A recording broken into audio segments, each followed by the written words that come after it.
બોલિવૂડની super duper hit film Gadar Ek Prem કથાએ box office પર ઇતિહાસ રચ્યો હતો. તારાસિંહનું પાત્ર ભજવનાર સની દેઓલની આ ફિલ્મ 2001માં રિલીઝ થઈ હતી. આ ફિલ્મની રિલીઝના 22 વર્ષ બાદ ગયા વર્ષે ગદર 2 રિલીઝ થઈ હતી. ગદરની જેમ આ ફિલ્મે પણ બોક્સ ઓફિસ પર ધમાલ મચાવી હતી.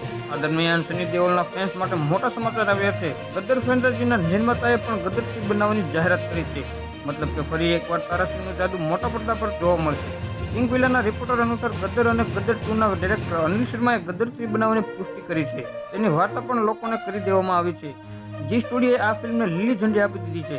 પિંક વિલાના સૂત્રોને ટાંકીને જણાવ્યું કે જી સ્ટુડિયો અનિલ શર્મા અને સની દેઓલ વચ્ચેનું પેપરવર્ક પણ પૂરું થઈ ગયું છે. ગદર 2 રિલીઝ થયા બાદ ડિરેક્ટર અનિલ શર્માની ટીમ પણ ગદર 3 બનાવવાનું વિચારી રહી હતી.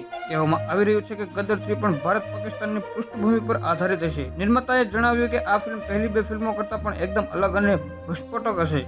આમાં પણ જબરજસ્ત એક્શન જોવા મળશે. જો બધું પ્લાન મુજબ રહ્યું તો આ ફિલ્મનું શૂટિંગ 2025માં શરૂ થઈ શકે છે. અનિલ શર્મા હાલમાં તેની આગામી ફિલ્મ જર્નીના શૂટિંગમાં વ્યસ્ત છે. આ ફિલ્મમાં તેમના પુત્ર ઉત્કર્ષ શર્મા અને નાના પાટેકર મુખ્ય ભૂમિકામાં જોવા મળશે.